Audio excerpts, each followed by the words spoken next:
The universe, vast, empty, and as far as we know, lifeless, with one exception: Earth.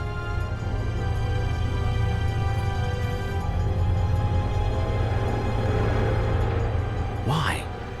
What is it that makes our planet so special? The answers are hidden deep in the Earth's past.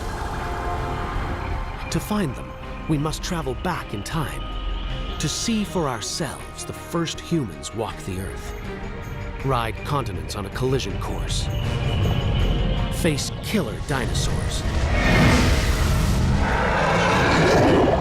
dive into oceans full of bizarre life forms, feel the bitter chill of global ice ages, and experience the fury of cosmic missile attacks, until we reach the very beginning to witness the birth of the Earth itself. Then we can piece together our planet's incredible story and discover why all of this, all of us, are here.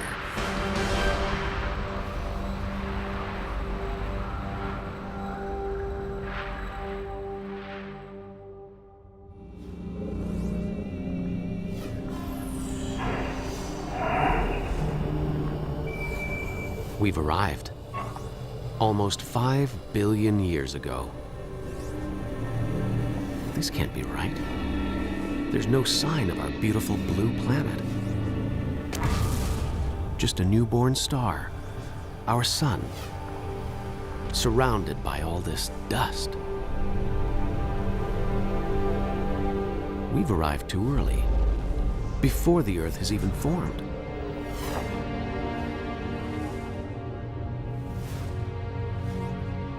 Somehow, out of this chaos, our planet will emerge.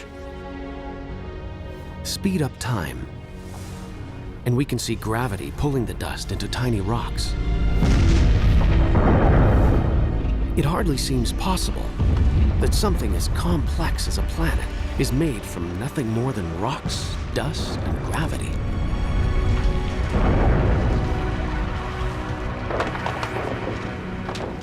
Over millions of years, these rocks are forming a planet. This is it. The Earth, 4.54 billion years ago.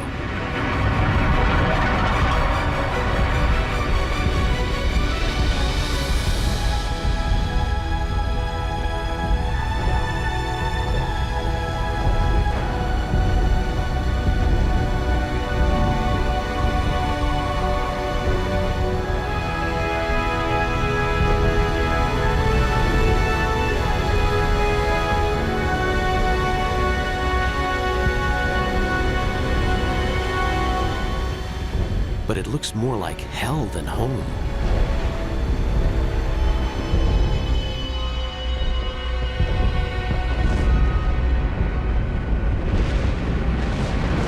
Up close, the temperature is over 1,200 degrees Celsius.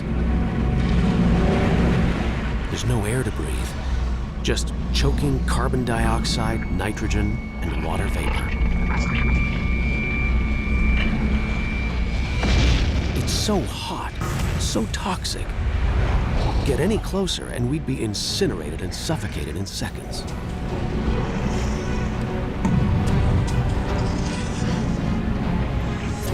The newborn planet is a boiling ball of liquid rock. There are virtually no solid surfaces, just an endless ocean of lava. And the Earth is still being bombarded.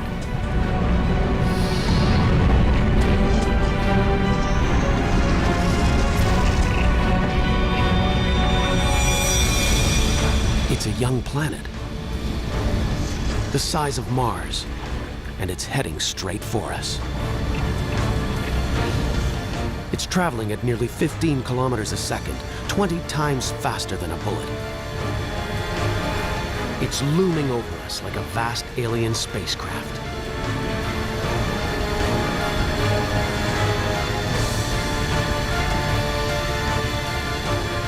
The intruder's gravity is distorting the Earth's surface.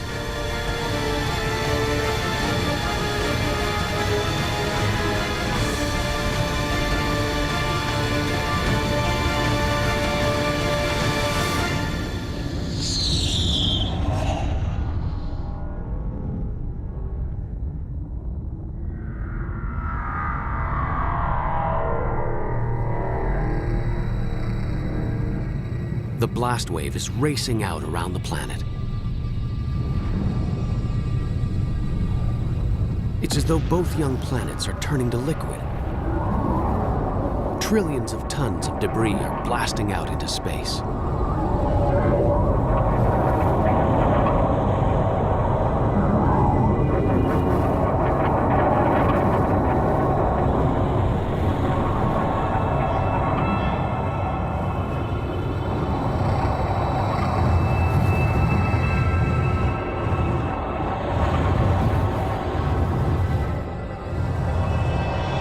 But over the course of just 1,000 years, gravity works its magic, turning rubble into a ring of red-hot dust and rocks circling the Earth.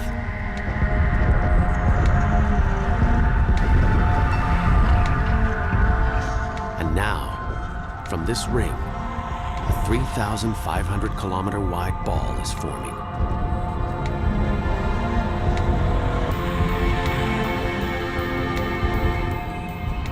We're watching the birth of our moon.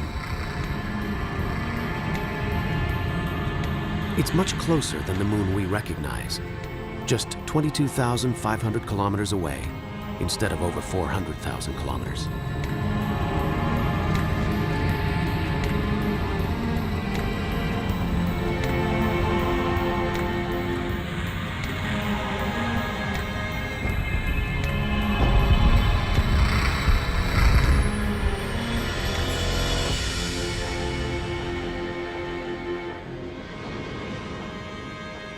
The sun's rising over a cooling Earth. But this is strange. It's setting just 3 hours after it rose. The impact must have set the Earth spinning so fast that an entire day lasts just 6 hours. The Earth may be turning fast, but it's changing slowly. To understand the making of our planet, we need to fast forward through millions of years.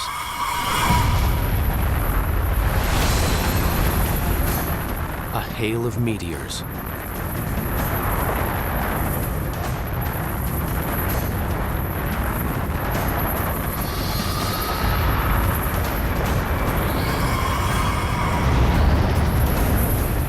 $3.9 billion years ago, and we're under attack from debris left over from the solar system's formation.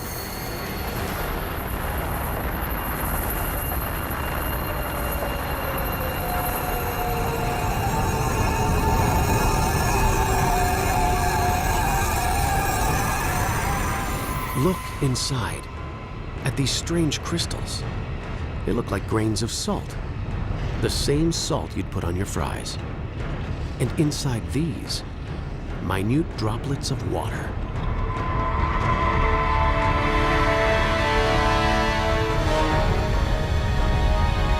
It seems these deadly missiles could contain the vital ingredient for life on Earth.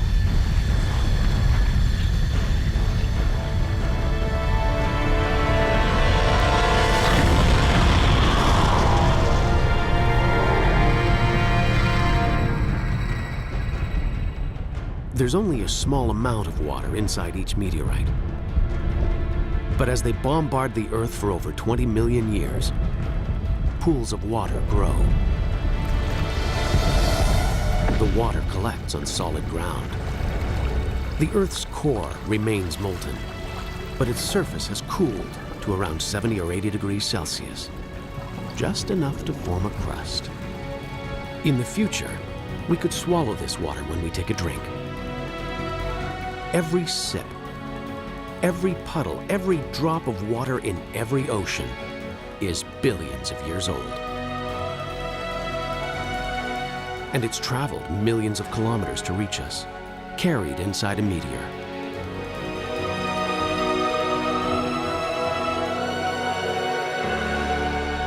The Earth looks more familiar, but this is still a dangerous place.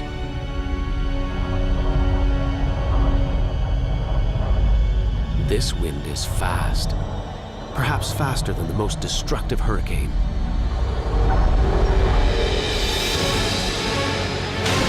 We're caught in a megastorm, whipped up by the planet's rapid rotation. The moon is so close to Earth, its gravity is overwhelming. It's creating these huge tides racing across the planet's surface.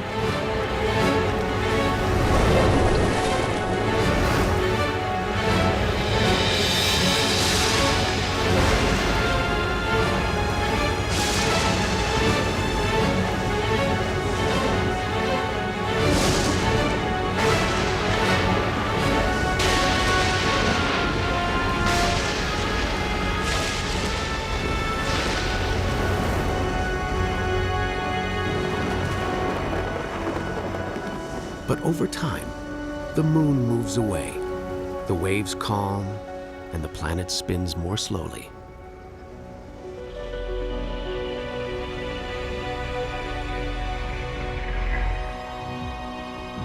"700 million years after the planet's birth, life-giving water covers its surface.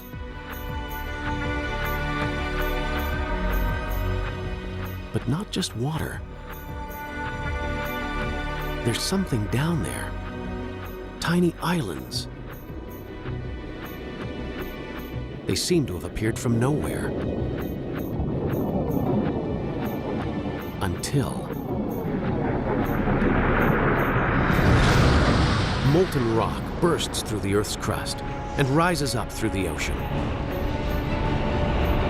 Over time, the lava cools and forms a volcanic island. This is how these islands formed. In the future, they will join together to form the first continents.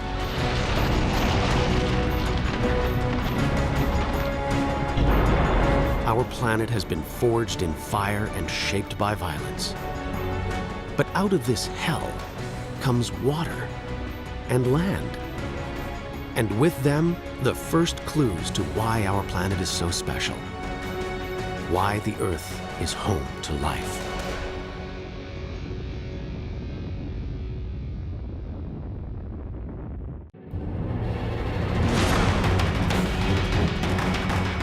Meteors.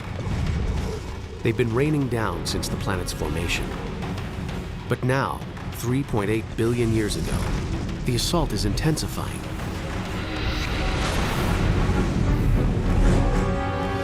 They already brought water to the planet, but they're carrying something else too. The seeds of life itself.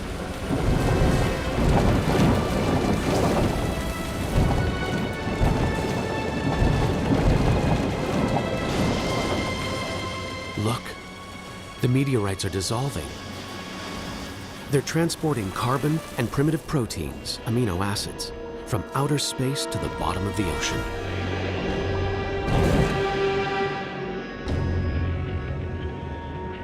It's dark. The sun's rays can't reach beyond 300 meters, and it's close to freezing.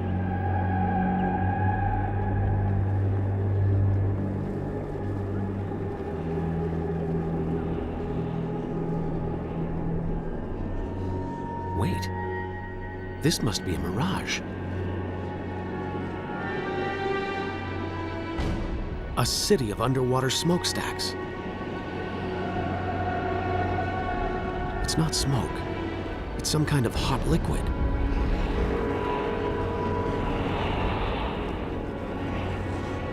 Seawater must have seeped down into the Earth through cracks in the crust, getting hotter, collecting minerals and gases on the way. It's this potent mixture that's spewing back out into the ocean, building these towers.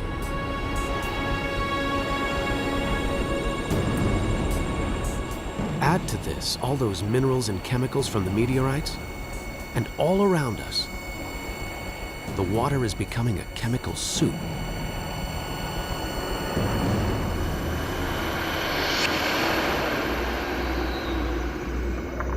It's full of microscopic organisms, feeding on this soupy water. These single-celled bacteria are the earliest forms of life on Earth. We're witnessing a defining moment in the making of the planet.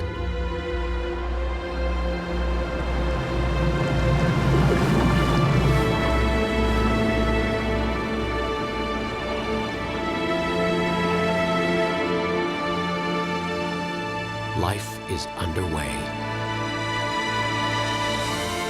But then, for hundreds of millions of years, nothing changes. There's no progress, no evolutionary steps forward, just single-celled bacteria.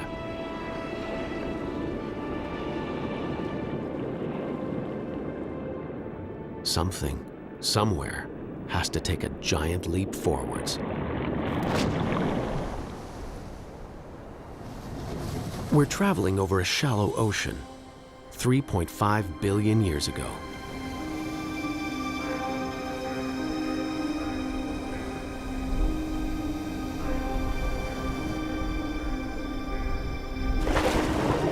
Are these rocks or plants? They seem to be growing out of the seabed, like a forest of stunted trees. Each one is a mountain of living bacteria, a colony called a stromatolite. As if by magic, these bacteria are turning sunlight into food. This process, called photosynthesis, uses the power of sunlight to transform carbon dioxide and water into glucose, a simple form of sugar. This is the first sugar ever created, and pretty much the same stuff we put in our coffee.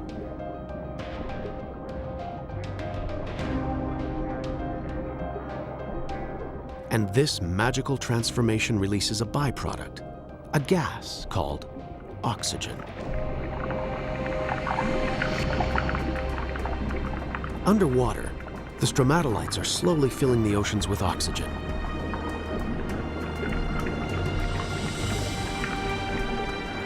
And look, it's turning traces of iron in the water into rust. This is falling to the ocean floor, forming deposits of iron-rich rock.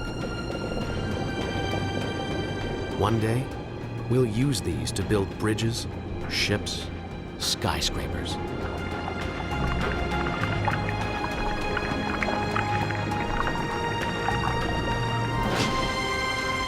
But right now, above the waves, the oxygen is transforming the atmosphere.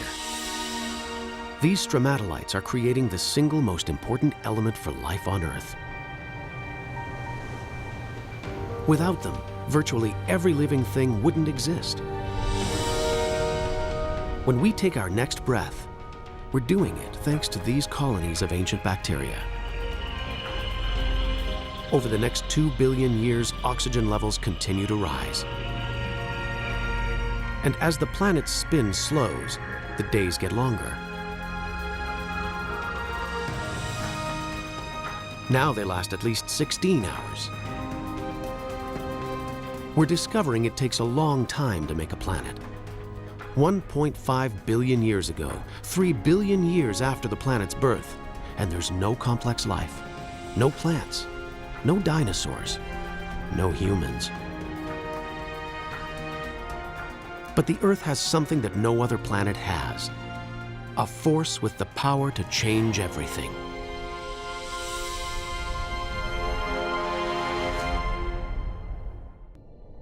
Our planet, a beautiful blue ball dotted with volcanic islands, home to primitive life. But 1.5 billion years ago, changes are underway that will push life on Earth to the point of no return. Over millions of years, we can see something is rearranging the islands. Hidden beneath the ocean, the Earth's crust has broken into vast plates. Deeper still, the Earth's core is at work. It's hotter than the surface of the sun, so hot it generates movement in the rock beneath the crust. These movements push and pull the plates around the globe and carry the oceans and the islands with them. Millions of years race by, Seeing it like this, our planet seems active, changing, alive. Over 400 million years, a vast new supercontinent takes shape, called Rodinia.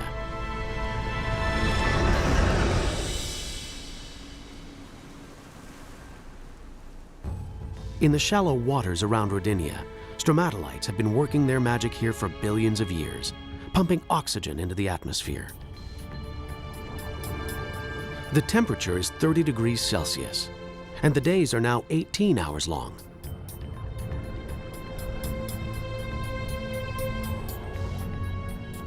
The pieces are in place for advanced life to emerge. But this looks more like Mars than Earth.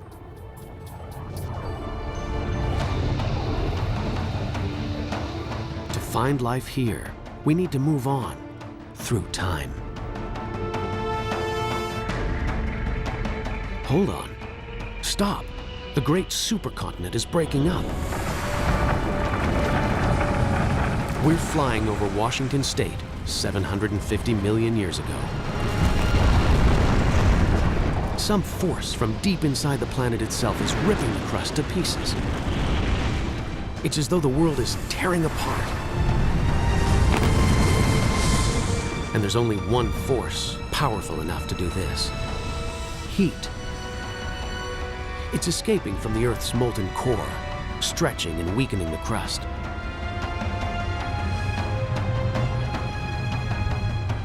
Centimeter by centimeter, year by year, the great supercontinent is splitting in two.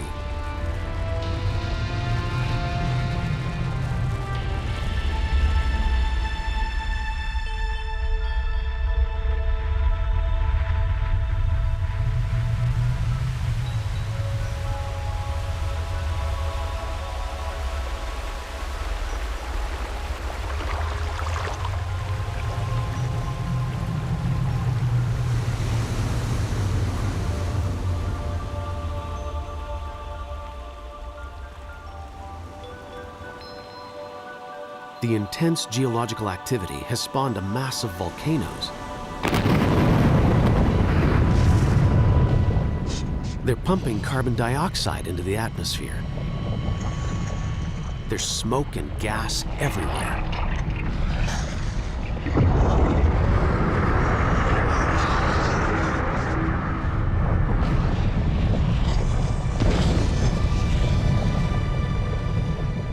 All that carbon dioxide is mixing with water to make acid rain. The rocks absorb the acid rain, including its carbon dioxide. And there are a lot of rocks on Earth right now, exposed when the continent tore apart. So many that vast quantities of carbon dioxide are absorbed out of the atmosphere and locked up in the Earth's rocks.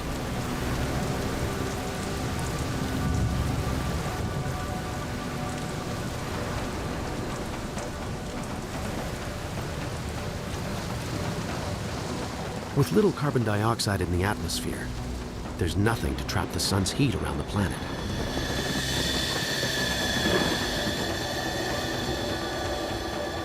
In just a few thousand years, the temperature plummets to around minus 50 degrees Celsius.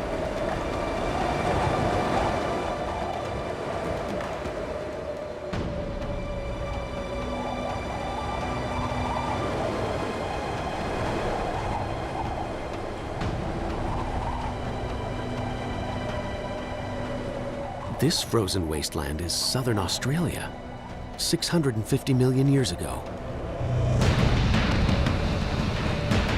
A vast wall of ice is forming, thousands of meters high.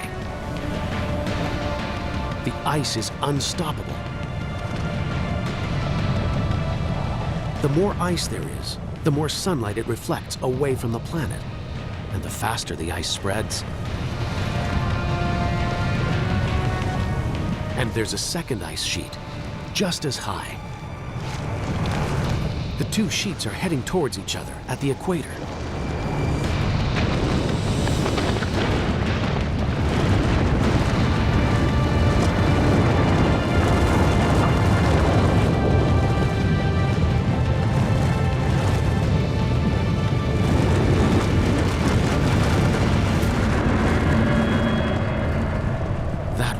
close.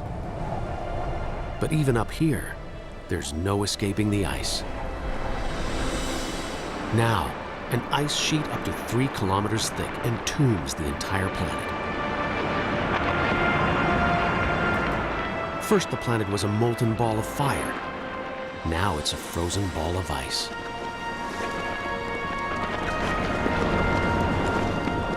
Virtually all the sun's light and warmth reflects back into space.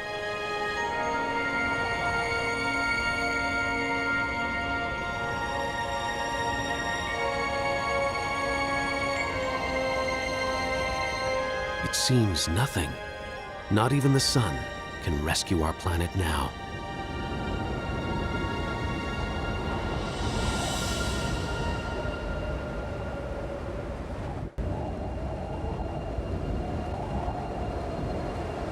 The Earth is a vast frozen snowball.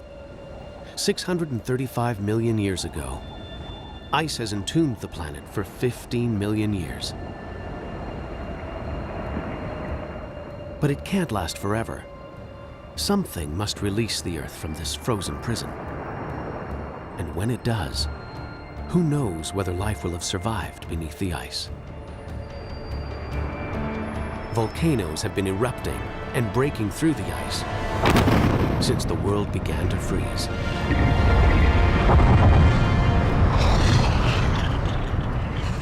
But until now, even their heat and power has made no impact on the ice.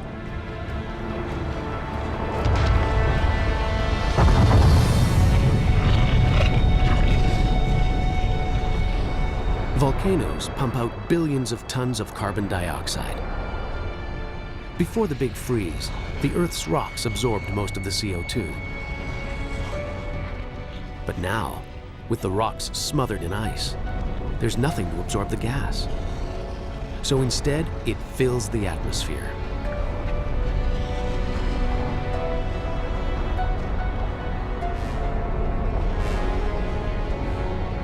Like a blanket, it traps the sun's warmth around the planet.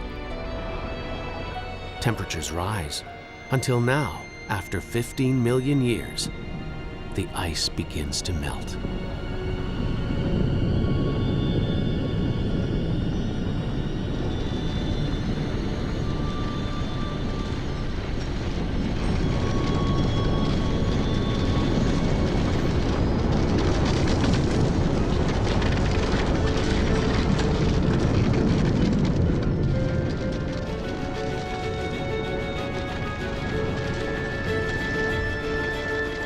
When the planet was frozen, the ice pushed the crust down.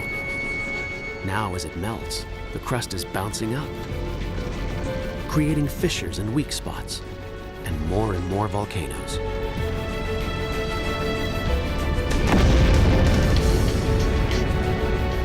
These volcanoes are releasing more carbon dioxide and pushing the temperature up even further. The melt is gathering momentum.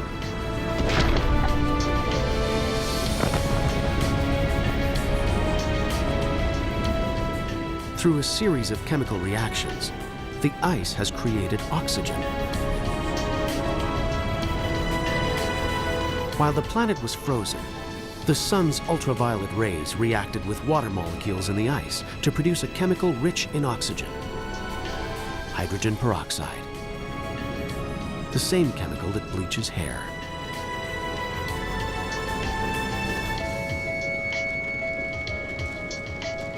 Now, as the ice melts, the hydrogen peroxide is breaking down and releasing massive amounts of oxygen.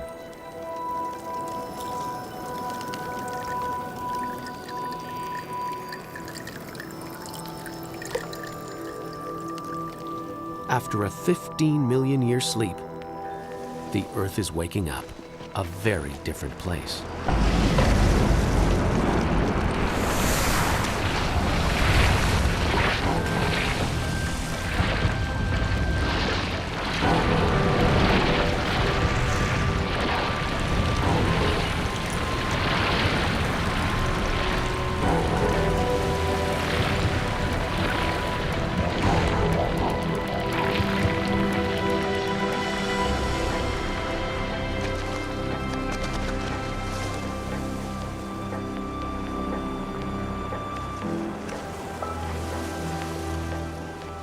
Now, 600 million years ago, the atmosphere is warmer. It feels like a summer day. And the days are about 22 hours long.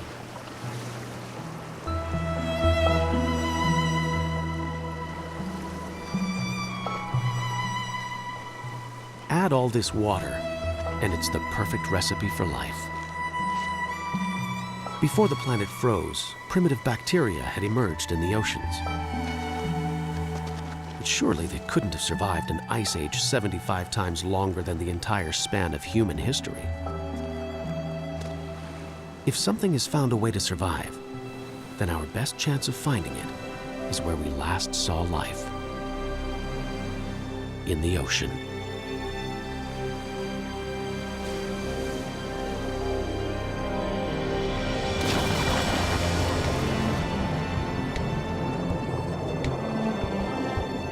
Now, 540 million years ago, in an ocean full of oxygen, those primitive bacteria have evolved. A handful must have clung on through the big freeze.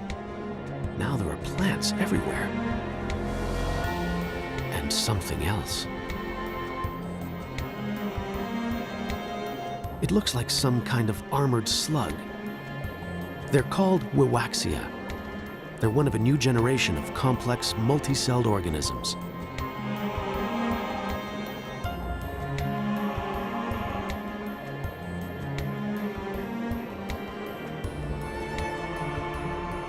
The increased oxygen levels are enabling creatures to grow larger and develop bony skeletons. There are worms, sponges, and these. They're trilobites, distant relatives of insects, lobsters, even scorpions.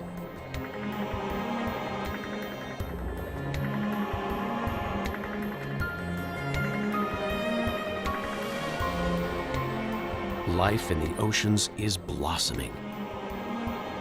From microscopic bacteria to a monster like this.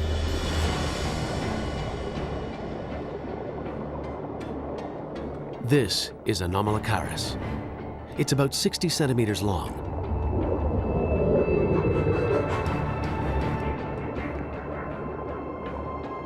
Look at its large eyes, its razor-sharp teeth and grasping limbs.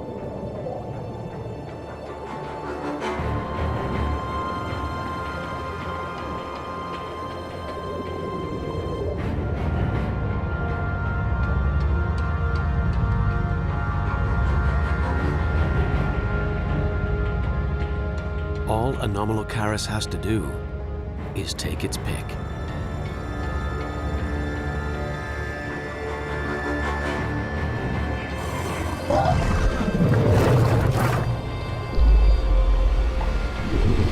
The trilobite can't right itself. Its soft belly is exposed.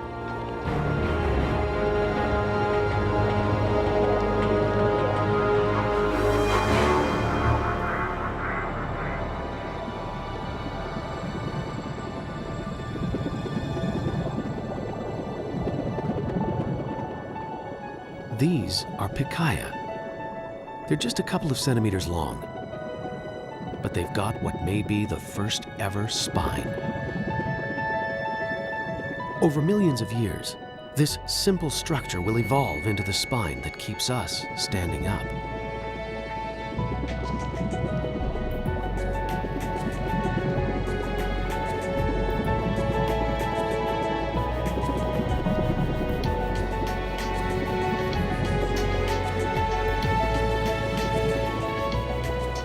We dived into the ocean, expecting to find life in ruins. Instead, we've entered a world full of life, where trilobites scavenge and monsters prowl. And creatures are beginning to take on familiar forms.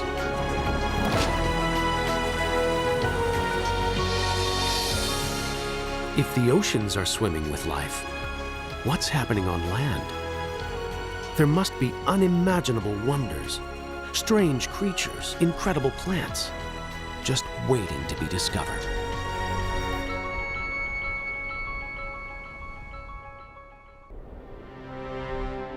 We're looking for life on land. 460 million years ago, and the plates have moved again.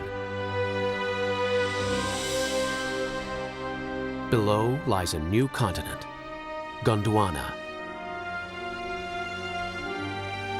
It's a warm 30 degrees Celsius. Oxygen levels are close to those in which we live. The land should be covered with plants, crawling with creatures. But there's not much here, beside a few patches of algae.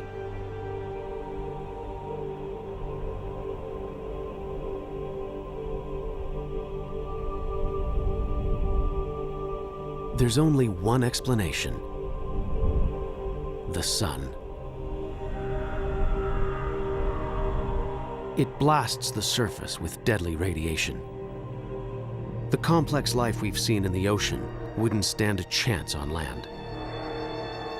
But 50 kilometers up, where the rays enter the Earth's atmosphere, something strange is happening.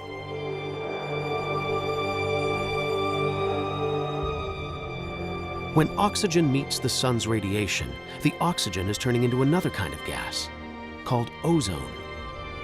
This is forming a blanket around the planet. This ozone layer is absorbing the sun's lethal radiation. Over 120 million years, it's getting thicker, stopping more and more radiation from reaching the Earth's surface. Without the ozone layer, life on land simply wouldn't exist. Now, shielded from radiation, conditions are perfect for life to take hold on land. Look there. Those small mossy lumps are our first land plants. And they're pumping out even more oxygen. Levels are rocketing.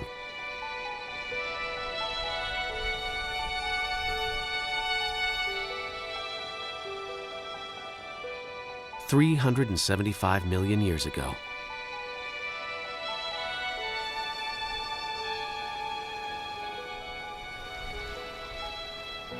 One day, scientists will make a remarkable discovery here in what will be a remote valley on Canada's Ellesmere Island.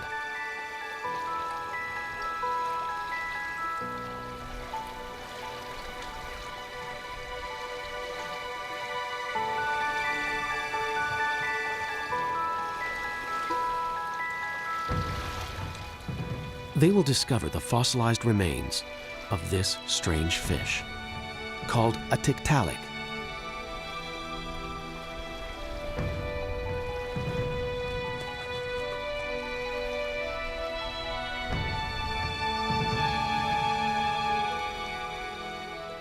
Its neck is mobile, allowing it to raise itself up.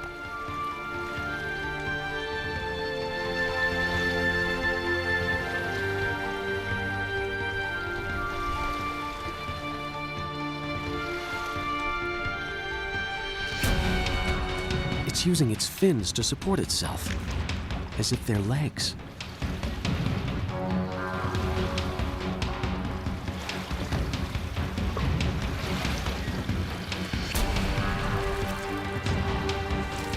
Move out of the water. Over 15 million years, these creatures, called tetrapods, evolve.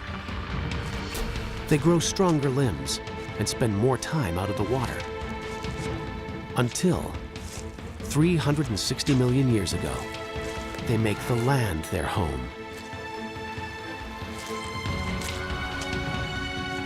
It's from a creature like this that all four-legged vertebrates will evolve. Dinosaurs, birds, mammals, and eventually, you and me.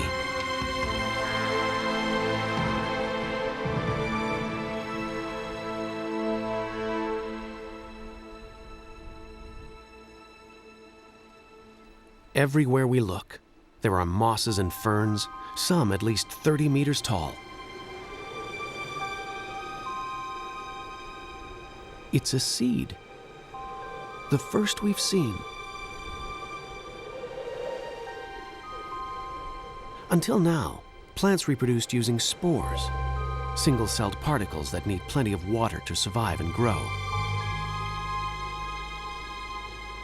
But this seed is kilometers from water and flying even further inland. To survive, this embryonic plant must have its own onboard food and water supply. So unlike a spore, this seed can survive far from water for months, even years.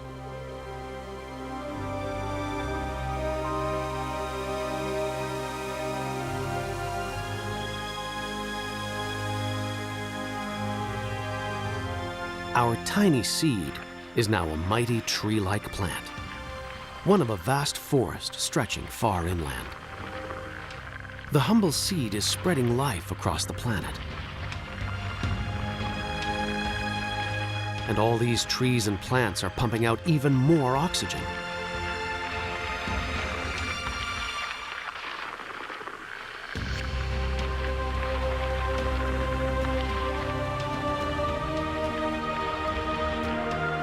We could stand here and take a breath. We could live here, right now. We've come a long way, from a lump of burning rock and dust to a blue-green ball bursting with life.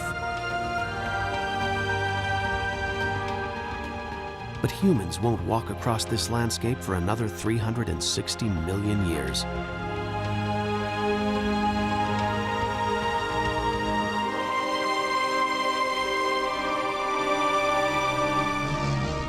What was that? It's a dragonfly. A dragonfly the size of an eagle.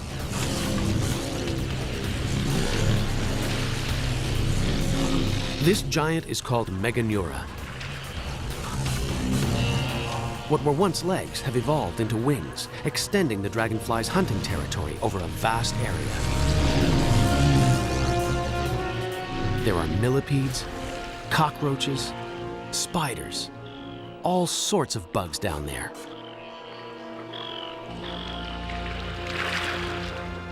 These creatures, called arthropods, were among the very first to set foot on land. They've been around for hundreds of millions of years already. They look almost identical to the bugs that invade our homes, except for one big difference. Like Meganeura, they're monsters. 360 million years ago, we've stumbled into a lost world of giants, where millipedes are 2 meters long and scorpions the size of wolves. All the oxygen in the atmosphere allows their respiratory systems to be more efficient, freeing up space for their bodies to grow.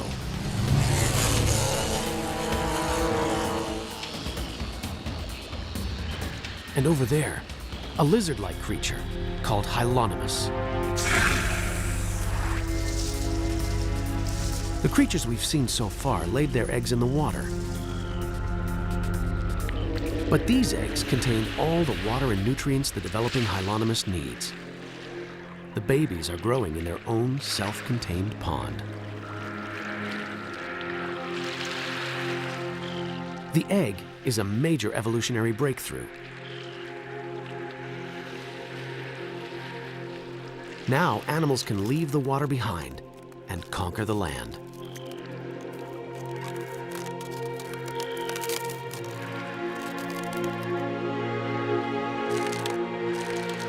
This baby Hylonomus will lead the advance. It's a new kind of creature, a reptile.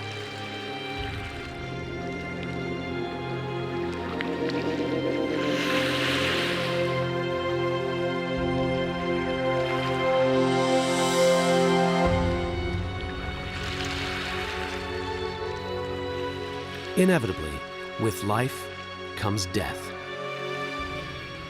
There's so much dead plant matter, it builds up and decays into dense, soggy layers. Over hundreds of millions of years, rocks will cover these layers. Heat from the Earth's core and pressure from the overlying rocks will transform the layers of dead plants into seams of coal. Each lump of coal we burn today to warm our homes and fire our power stations is made of plants that died 300 million years ago.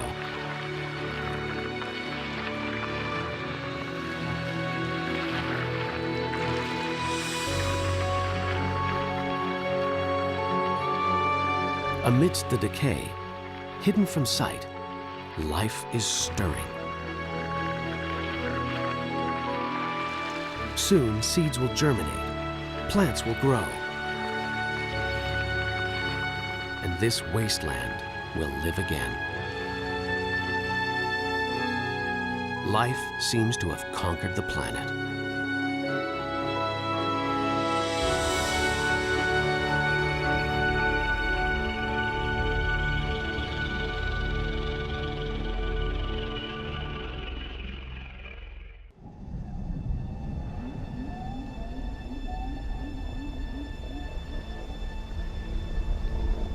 $250 million years ago, a herd of creatures grazed the Siberian plains. They're not dinosaurs. They won't set foot on the Earth for at least another 20 million years. But they are big. Evolution has taken a huge leap forwards. The small lizards we saw earlier are now giant reptiles. These are scutosaurs, the distant relatives of turtles. They're plant eaters. And if the plant eaters look this tough, the carnivores must be seriously mean.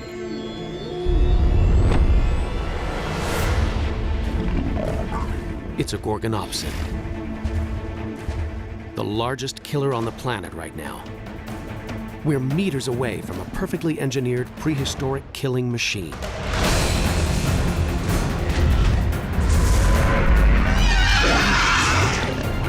Its saber teeth have wounded the scutosaur.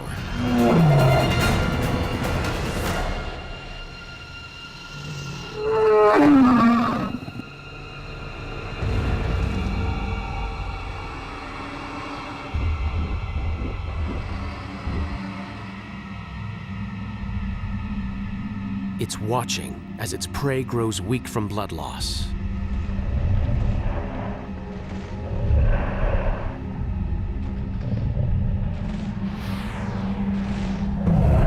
It's backing off.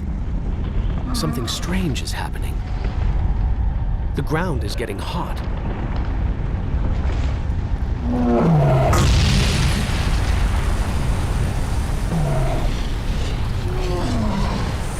There must be enormous pressure beneath the surface.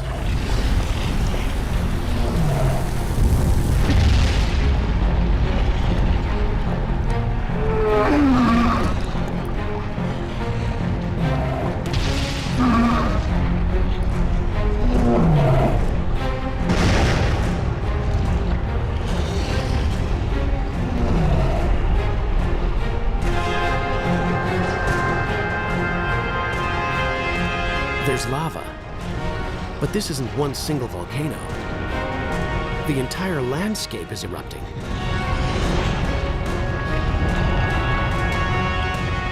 A massive plume of mantle is rising up from deep inside the Earth, pushing molten rock out through fissures in the Earth's crust.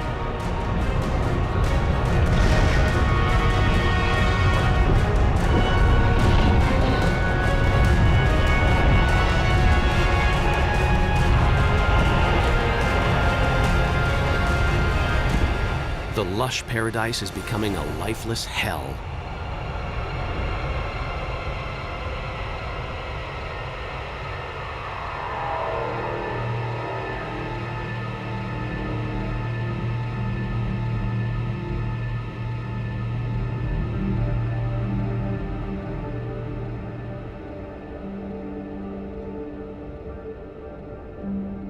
On the other side of the continent, it's as if nothing happened.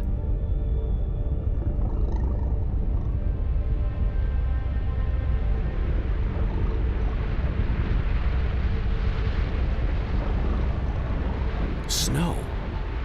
But the temperature is about 20 degrees Celsius. It's not snow. It's ash. fallout from the eruptions some 16,000 kilometers away. This ash is burning, suffocating, and the animals are dying. 250 million years ago, the largest mass extinction of all time is underway. The atmosphere is full of sulfur dioxide from the eruptions. As it rains, the gas is turning to sulfuric acid, burning everything it falls on.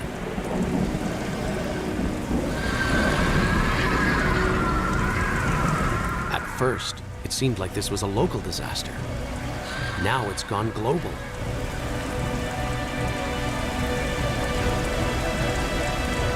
All that volcanic activity is pushing up carbon dioxide levels.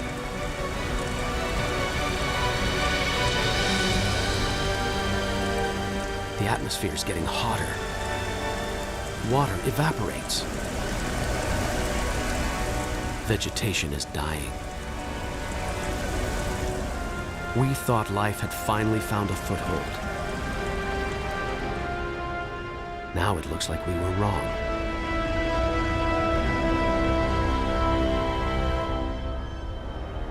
There's nowhere left to hide on land.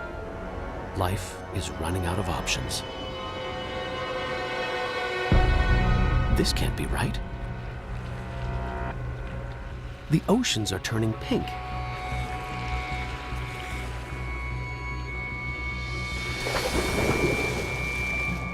And the plants, the trilobites, the predators, everything's gone. Everything except for this pink algae. The new, hotter atmosphere must have heated the oceans and stripped them of oxygen. Now, nothing can survive in the stagnant water except algae. The Siberian eruptions are transforming the entire planet.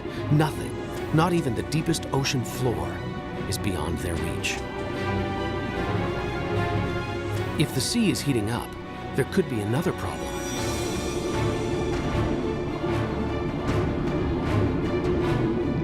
Look, there, bubbles. They're escaping from vast pockets of methane gas beneath the seabed. Methane is a greenhouse gas, at least 20 times deadlier than carbon dioxide. Until now, the gas has been frozen. Now, with the sea temperature rising, it's beginning to melt.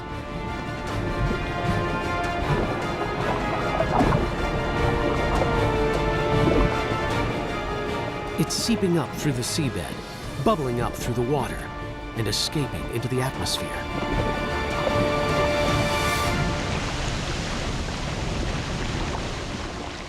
This powerful gas is pushing up temperatures even further.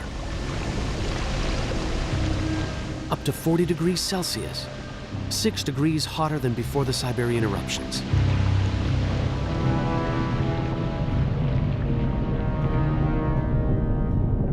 Now, even the creatures that have made it this far are doomed.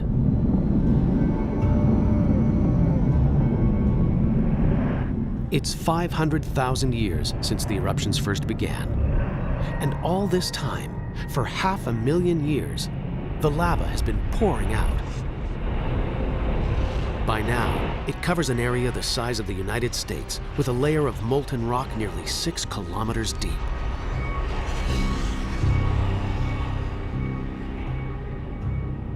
"95% of all life has been wiped out. Only a handful of creatures have survived so far, by burrowing underground and eating anything.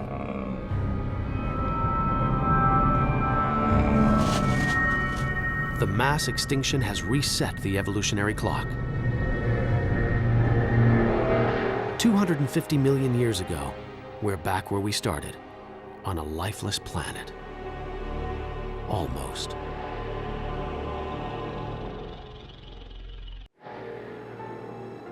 It's 50 million years since virtually all life on Earth was wiped out.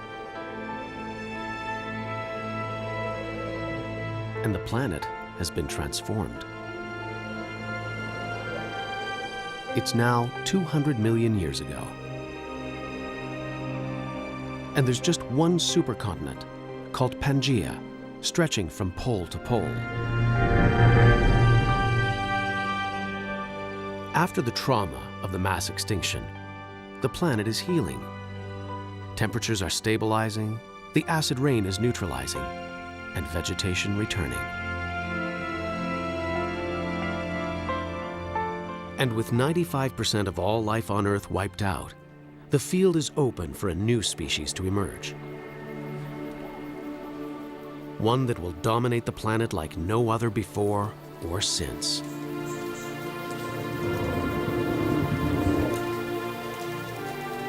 The dinosaurs.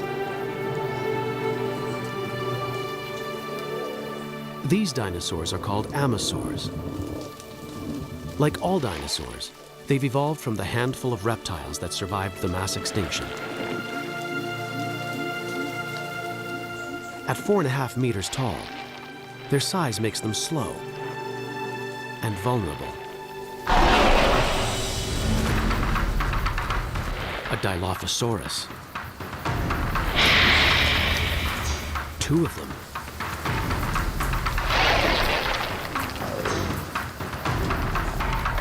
They're small and fast.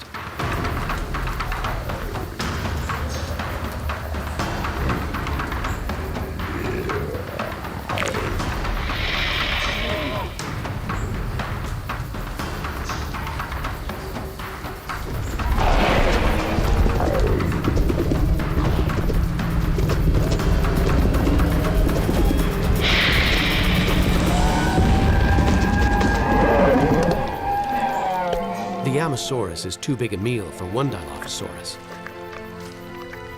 but not for 2.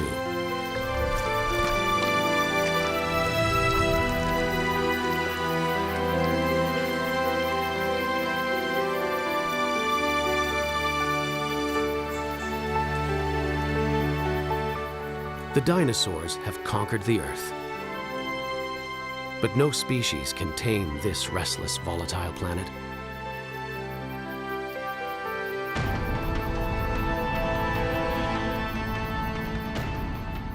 The Earth's crust is thinning here. It's releasing lava, shaking with earthquakes, as though it's being stretched by some unseen force. And the same thing is happening all the way down what will be North America's eastern seaboard.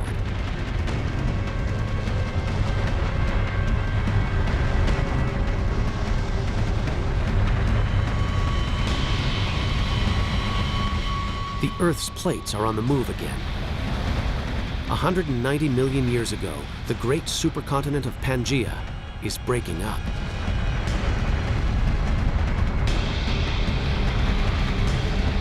A vast chunk of land has broken away and formed a new ocean called the Tethys over what will one day be the Middle East.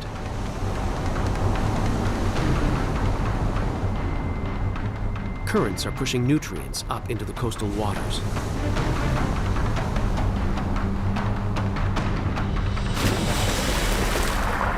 And the nutrients attract fish in their millions.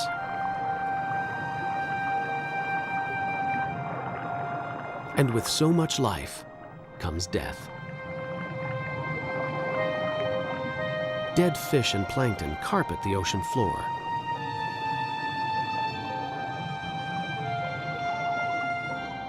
Over the next 10 million years, layers of rock will bury and heat the dead creatures. Ancient fish and plankton will become oil.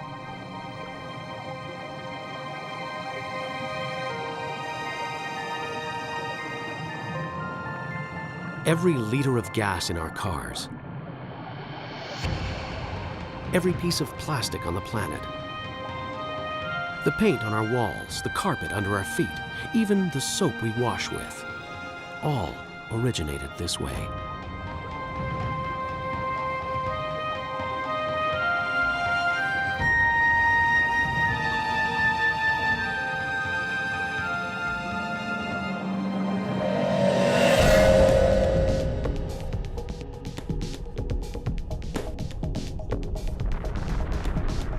180 million years ago.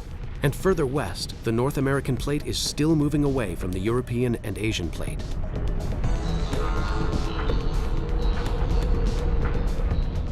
It's happening slowly, at about 2.5 centimeters each year, the same speed as our fingernails grow.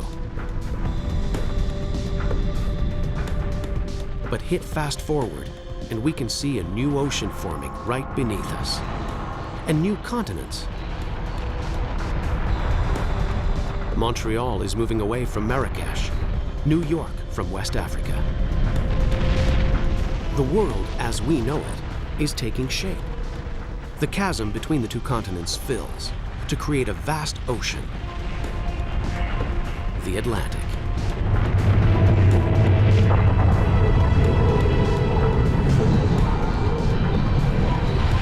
And there in the middle, a volcano. We've seen plates move before. We know it's caused by currents deep beneath the Earth's crust. This process is happening down there right now.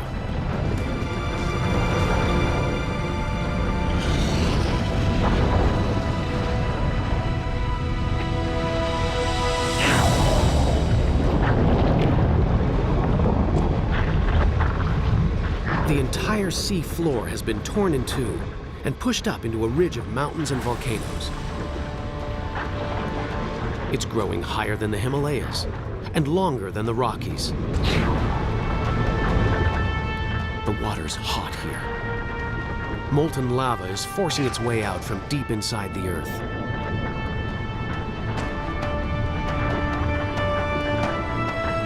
As the lava cools, it creates volcanic mountains and new ocean floor. Over millions of years, this process pushes the plates and Pangaea apart and rearranges our world.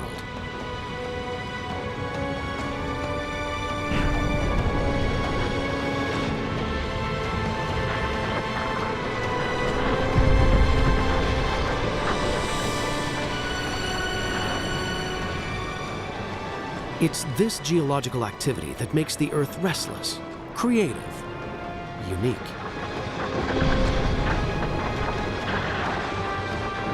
And every time the planet reinvents itself, the things that live on it must adapt and evolve.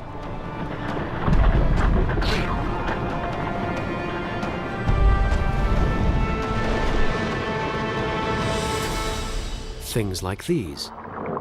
They're ichthyosaurs.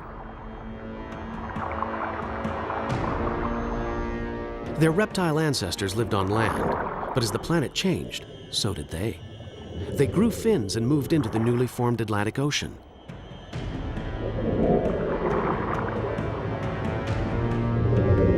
This one is 6 meters long and fast. It travels at about 40 kilometers an hour.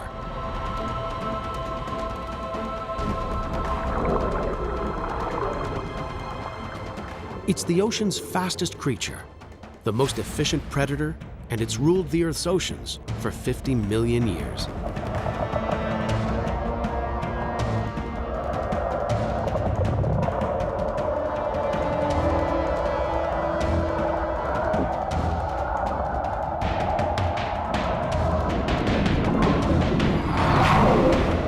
But now there's a new contender for the crown.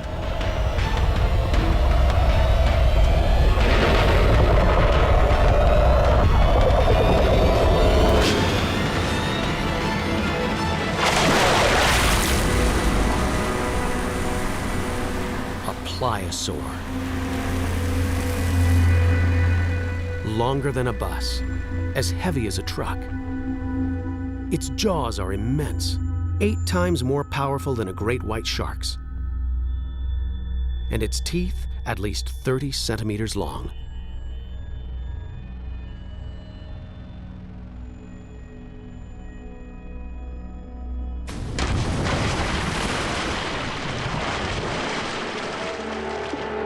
The Earth, and the creatures that live on it, has changed beyond recognition. This was once solid ground. Now it's the Atlantic Ocean. It was on this very spot that we stood and watched Amosaurs graze and Dilophosaurs stalk their prey. The dinosaurs' world may be different, but they're as dominant as ever. They appear invincible.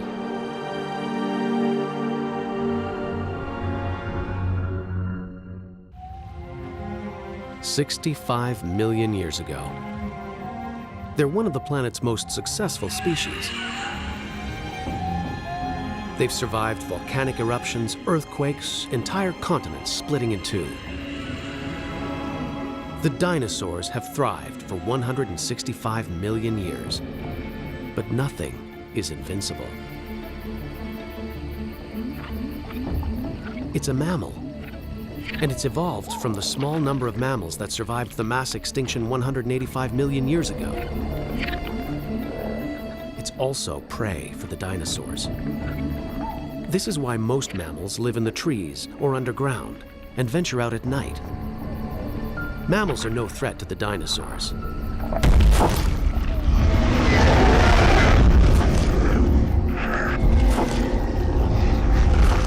Nothing can challenge their dominance.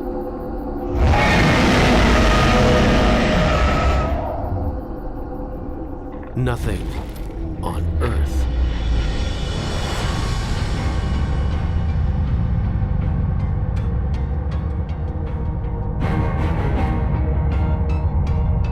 It's a lump of space rock, a large one.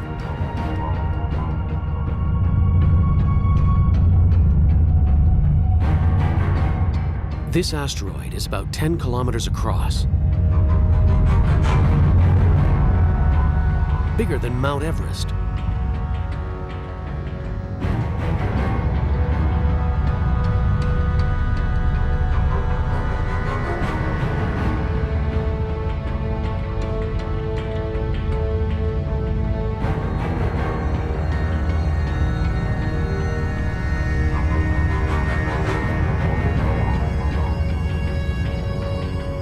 It's heading for the Gulf of Mexico, just off the Yucatan Peninsula.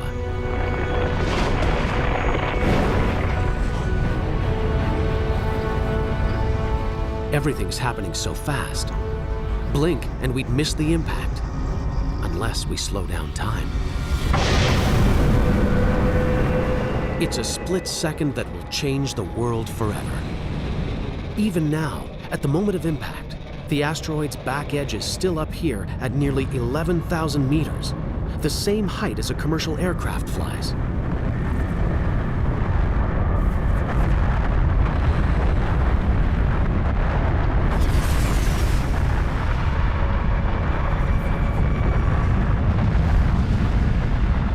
The asteroid strikes with such immense force, it destroys everything it hits.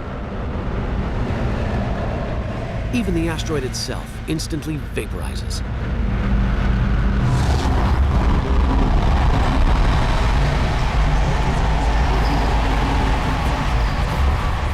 The impact is unleashing the energy of millions of nuclear weapons.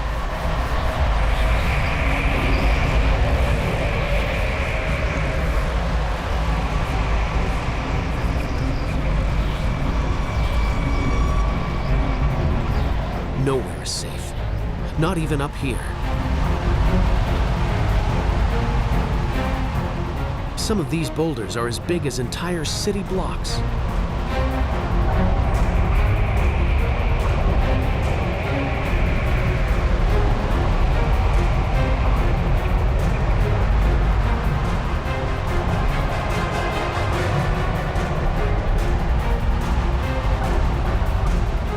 It's the blast wave, racing out from the impact zone like shrapnel from an exploding bomb.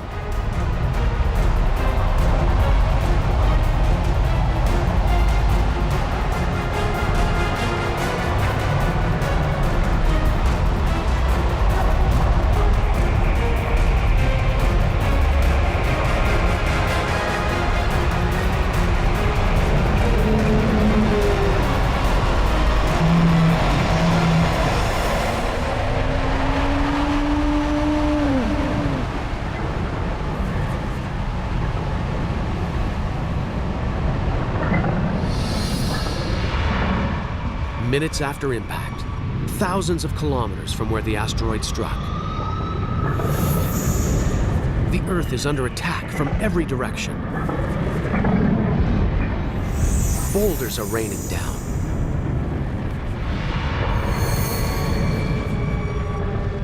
Earthquakes shaking the ground.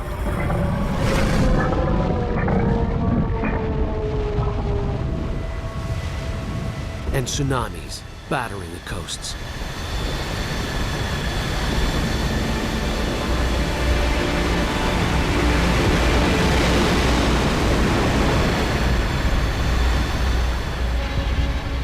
But the onslaught has only just begun.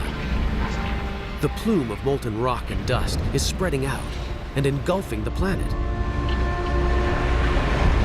The entire sky is acting like a giant sun lamp.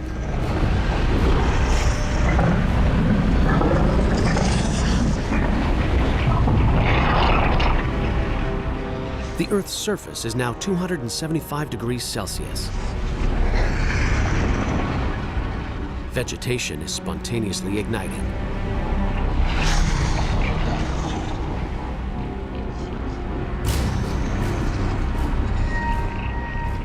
Even months after the impact, smoke and ash are still blocking out the sun. With no sunlight, plants are dying, and the animals that eat them are starving. Against this onslaught, it's hard to see how anything could survive.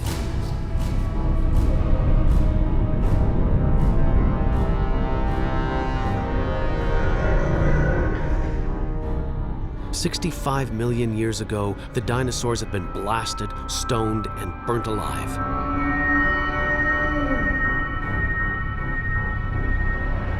The dinosaurs' 165 million year reign is over.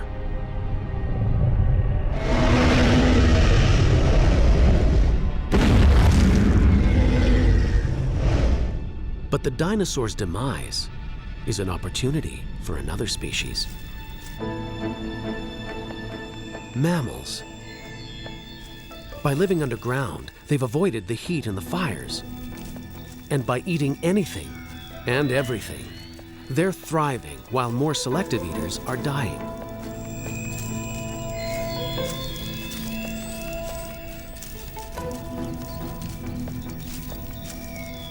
These are the unlikely inheritors of the dinosaur's crown.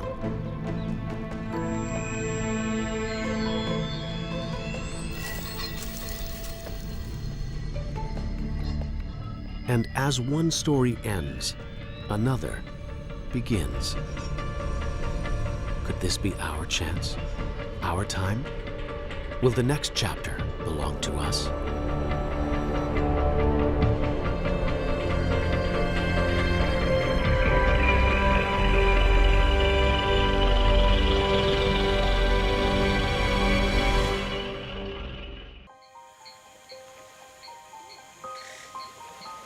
The dinosaurs are long dead. The planet is peaceful.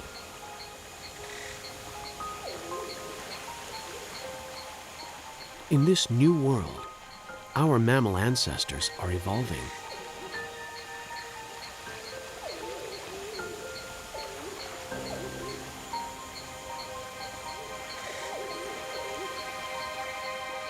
This lake, 47 million years ago, in what will one day be Germany, should be the perfect place to spot them.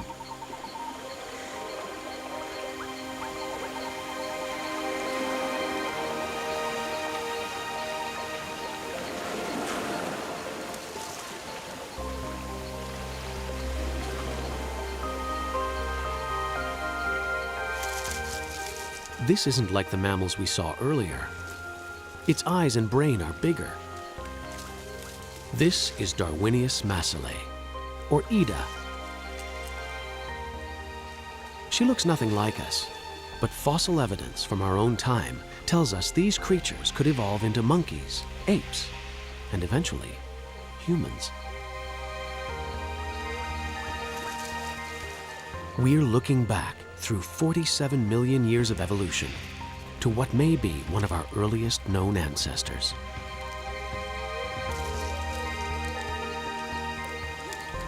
The lake sits on a volcanic crater.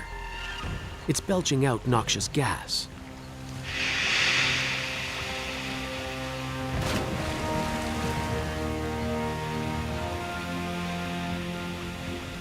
Now, the lake that killed her will preserve her in its oxygen-depleted depths. One day, when the water has gone and Ida is fossilized in stone, we, her descendants, will discover her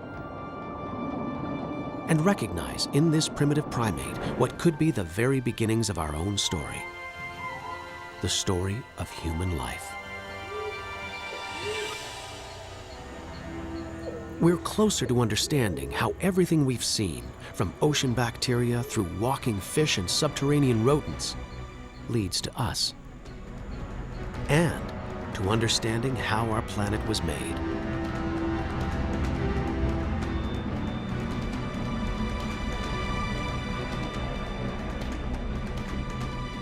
"47 million years ago, and the atmosphere is much like our own. The temperature is 24 degrees Celsius. And a day lasts just under 24 hours. The Earth we're looking at now is almost identical to the planet we call home. Almost.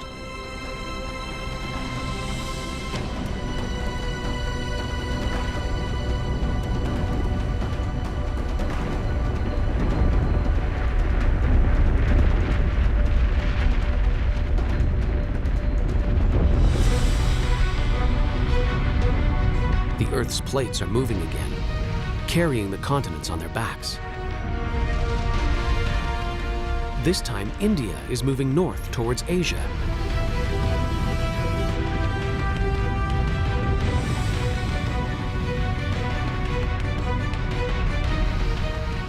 The Indian and Asian plates are locked in a titanic struggle.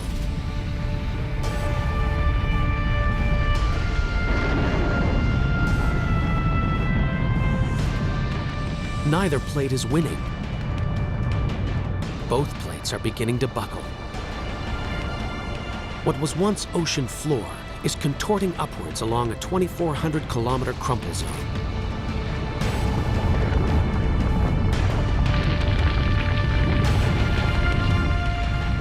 A vast mountain range rises up. 1,500 meters. 4,500 meters.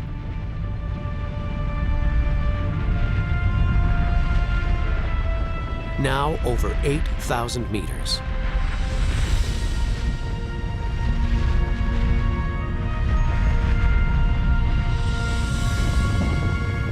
These are the Himalayas.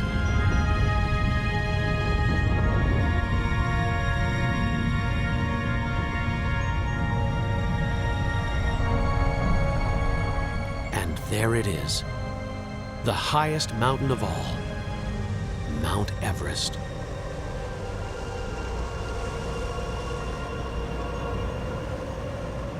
Its summit reaches up into the Earth's jet stream, at the same altitude as airliners fly.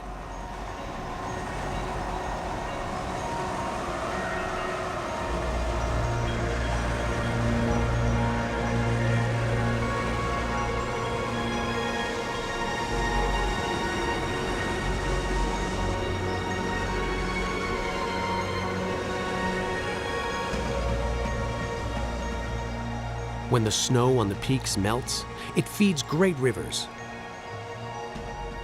The Ganges, Indus, Yangtze, and Yellow rivers.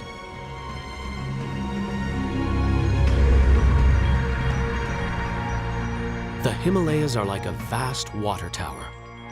One day, their rivers will supply water for almost half the world's population.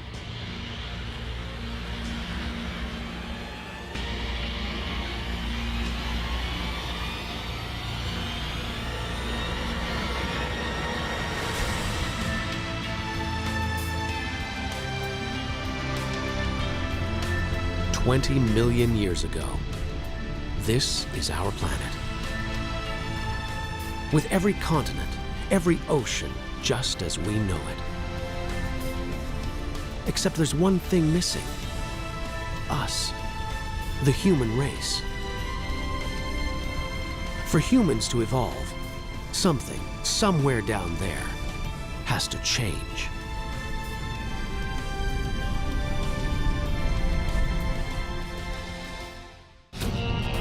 Along Africa's east coast, between the plates that make up the Earth's crust, a great rift is opening up, 4 million years ago.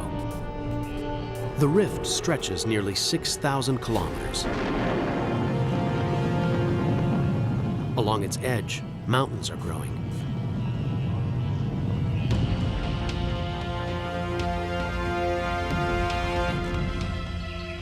Stop. There.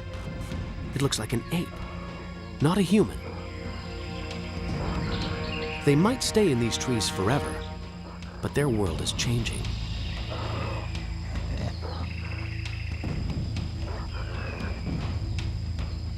The growing mountains must be acting like a wall of rock, stopping moisture from the Indian Ocean passing over the land. It's getting hotter and drier. The lush rainforest is becoming arid savanna. The new, hotter climate is destroying the creatures' habitat.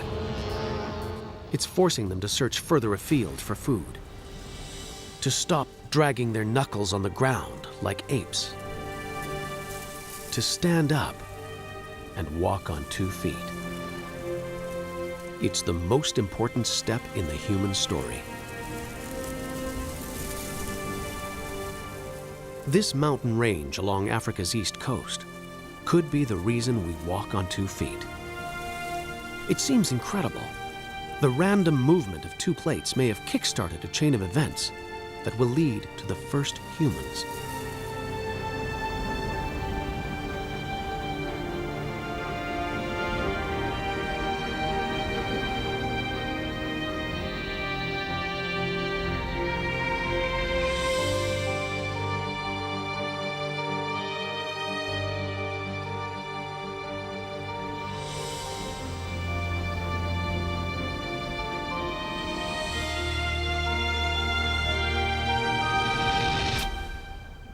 A man and child. It could be a scene from our own time. But it's 1.5 million years ago. These are an early species of human called Homo erectus. And these are the first ever footprints like our own. Our journey is nearly complete. But our ancestors still have to make their own journey out of Africa.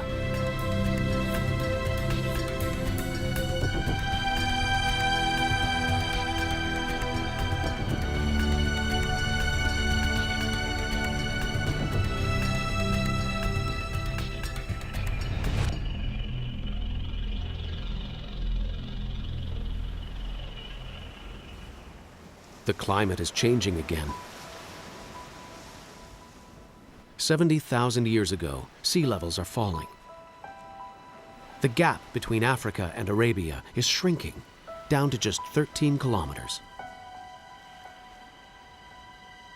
The Red Sea is narrow enough and shallow enough for this small group to cross out of Africa. They're another, later species of human called Homo sapiens.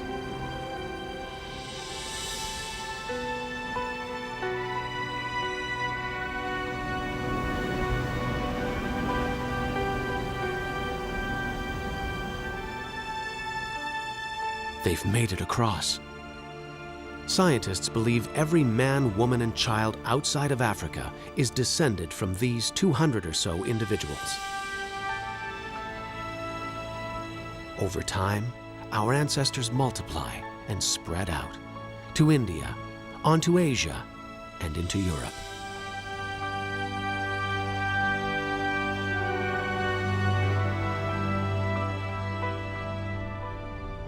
But while humans head north, a giant wall of ice is spreading south. It looks like, once again, our planet and the things that live on it are about to go head to head.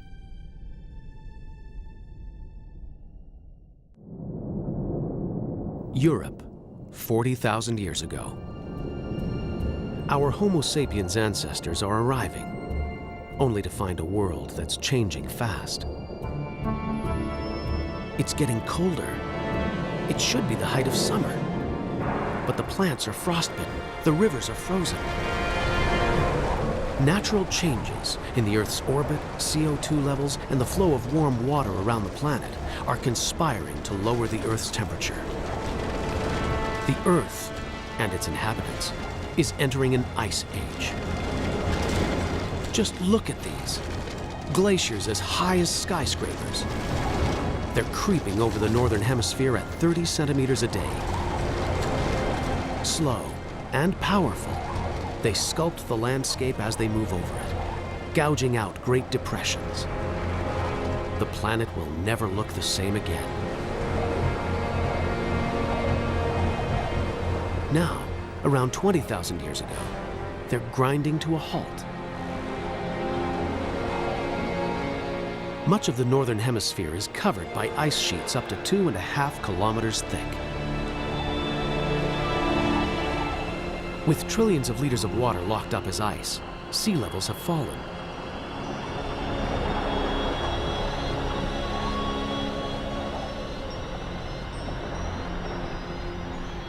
"20,000 years ago, a strip of land has emerged from the ocean between Siberia and Alaska.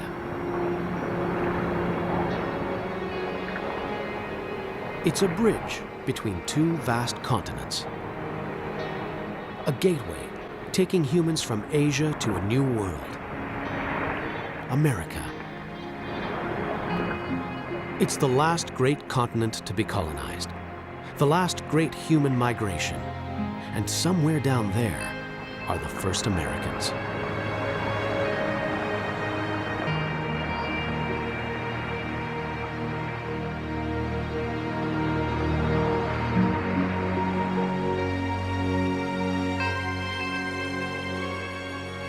Now, 14,000 years ago, the changes that triggered the Ice Age must be going into reverse.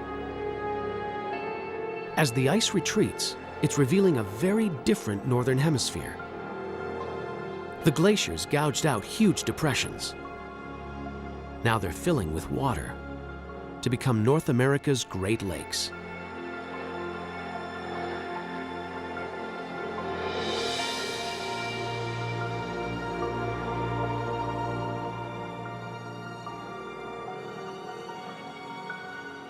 "6,000 years ago, the ice retreats back to the poles.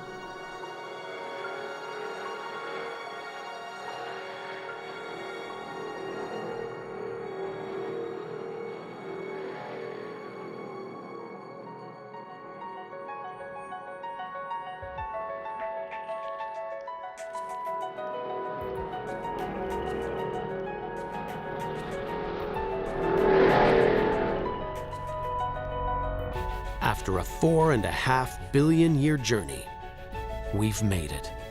We're back home. This is our world, our time. Now, for the first time, we can piece together our planet's incredible story. We can understand how and why everything we see around us is here today. From the skies above us, to water, the essential ingredient for life. The ground beneath our feet.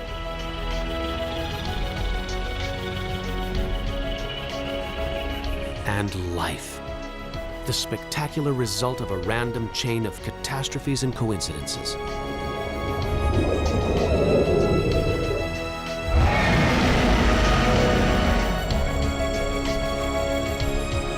Each triumph, each disaster is a step on the trail that leads to here, to each and every one of us, right now.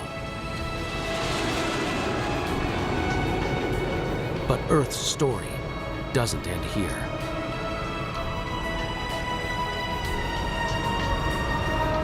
A lot has happened, but there's more to come. The Earth will live for at least another 4.5 billion years. everything we've seen on our journey is only half the story.